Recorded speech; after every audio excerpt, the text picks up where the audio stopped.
We've been following him, not close enough to touch the Master as he makes his dreadful journey to Calvary, but near enough to keep him ever in our sights.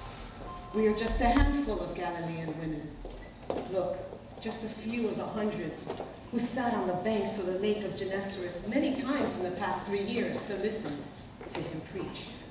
Once, there were scores like us, women of young men, women of tall sons, young maidens, old and feeble widows, who drudged along the dusty roads of Galilee to follow in his footsteps. But today, can't you see? There are just a few of us following his blood-stained path to the crucifixion hill. Now I know there were some, like myself, who had children who sat upon his knee. Others were honored by their presence, by the Lord's presence in their homes. And still others were cured by the touch of his hands to their sightless eyes. And where are the rest? Where are the rest who listened to his word and evidenced their deep beliefs in his teachings? Where are they? And where are the others who so shortly before had acclaimed and proclaimed him as their king and led him triumphantly through Jerusalem while singing their hosannas? Where are those on whose behalf Jesus did his wondrous miracles? With all of Jerusalem spinning with news of his capture, I wonder what poor excuses are keeping hundreds of his followers from rushing to the passion of their master. Well, in my case, I'm so busy with the preparation for the feast that I didn't have time. I couldn't come. My children needed my constant attention, therefore I could not come.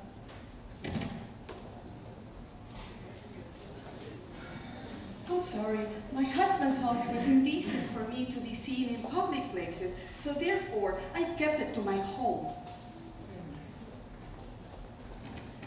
I was afraid of what might happen with his followers, therefore I went to my home and knelt inside and prayed for him and for fear of harm or any personal inconvenience. Sadly, so many missed in sharing the passion of our Lord. And what of the men? What of the scores who talked boldly of establishing his kingdom?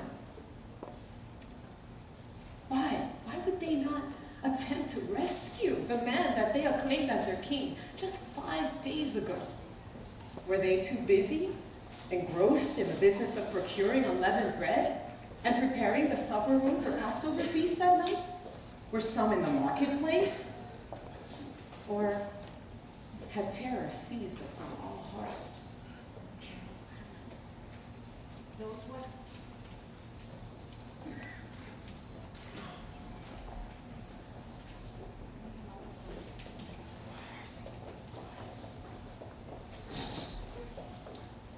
Those were the thoughts that passed to the women as they trudged toward Calvary. And where were the 12 apostles, whom we expected to see in the very shadow of the cross itself? Only John was visible, with Mary the mother, leaning sorrowfully on his arms. The story was passing wildly through Jerusalem that Judas Iscariot had betrayed Jesus to the high priests on the Garden of Olives. But where were the other 10? We searched everywhere. We searched everywhere, every crossroad, near and far. Simon Peter nor any other apostle showed himself. Only us, Galilean women. Only we make up the mournful column behind the cross bearers. It was Mary Cleophas who kept looking down the streets, vainly searching for the help they wanted so desperately for the Master. She kept looking backward through the ever-growing crowd, and she still clung to the hope of seeing at least one Galilean facing all that mob of pushing men. Where are my sons? Where are my kinsmen? For 3 years men of Galilee have gathered by the scores at our home in Capernaum, and listening to the Master's word, they follow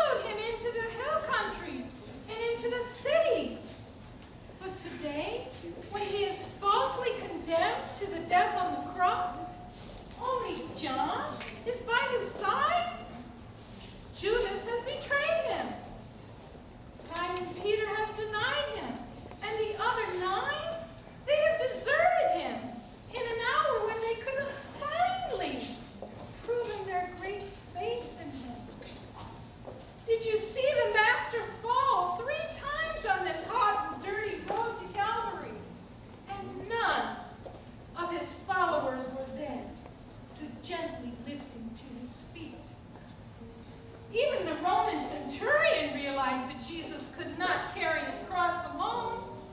And it was Simon of Cyrene, a stranger, a total stranger, who lifted the heavy burden of the master. Oh, my sons, oh, my kinsmen, why have you deserted him? Why? As we traveled the hill to Calvary, the curious and jeering men multiplied again and again. But it was only we the women, who met the master with compassion. She was right. Except for John, it was only women who were with Mary, his mother, when he met her at the outskirts of the city. It was a woman, Veronica they call her, who darted from her home and fearlessly stopped the procession to wipe the blood and sweat-stained face of Jesus with a linen cloth. At last, they had reached Golgotha, ahead with Jesus and the two notorious thieves who were to be crucified on either side of him. There was a great confusion on the hill. Everything was done in frantic haste, as the high priest has insisted that the master die before sunset, since the next day was the Sabbath.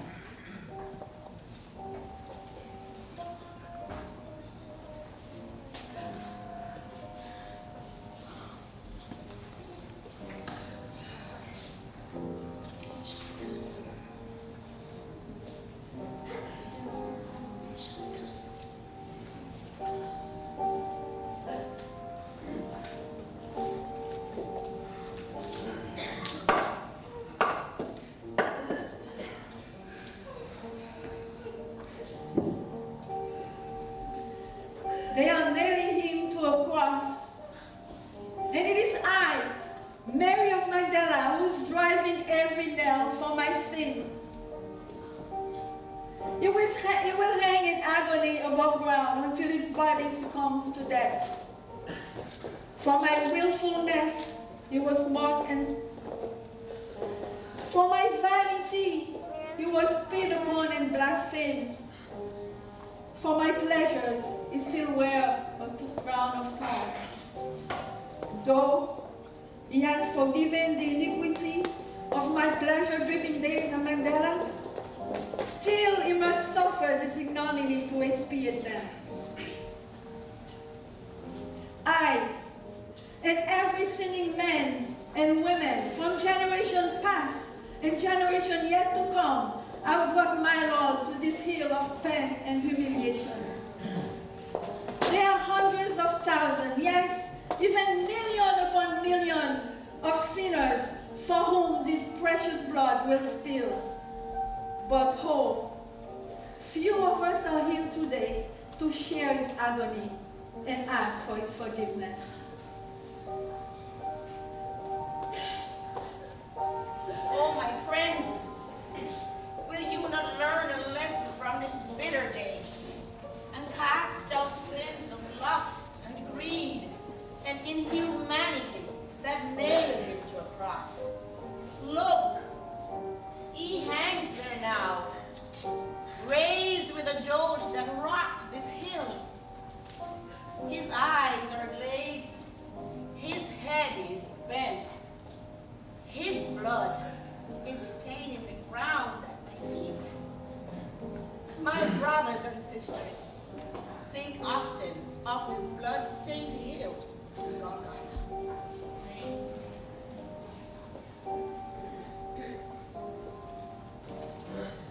A great darkness descended at noon on this terrible day. Just at that time, the cross was raised to the sky. It was as though it were midnight instead of midday.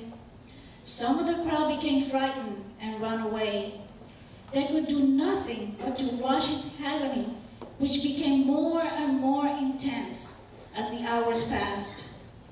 Jesus' mother stood upright the entire time, never taking her eyes from the sacred blood-stained face of her son. Oh, my son, it was for this hour that you came into the world. It was for this hour that you were born of my flesh.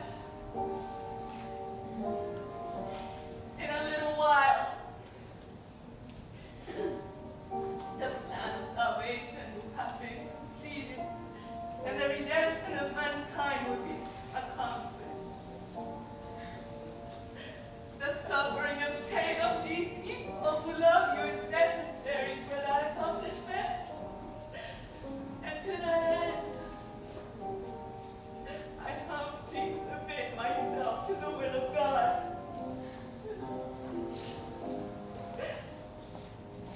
My mother's heart aches for you, my son.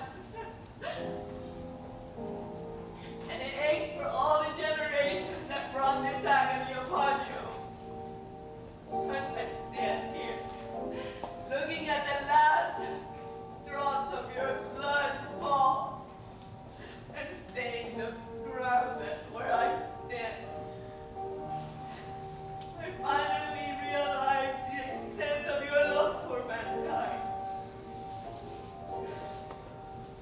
Oh, how I wish generations to come would understand the meaning of the suffering of Christ and the plan of salvation as He shows us in His darkest hour.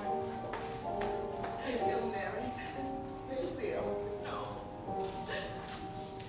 Many will cease to believe. Many will continue to refuse sacrifice. Generations to come may never understand the power and the glory of the Son of Man as He dies to save us from our sins.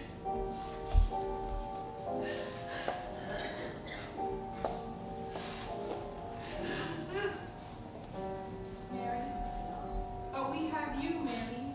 No. You can be our intercessor. No! Never venerate me for His sake. Jesus is the only intimate mediator between Father God and mankind.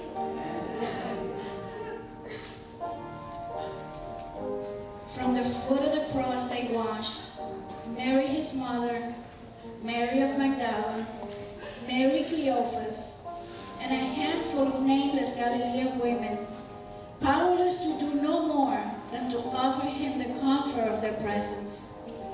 They remained on the hill even after that beloved had dropped and became lifeless.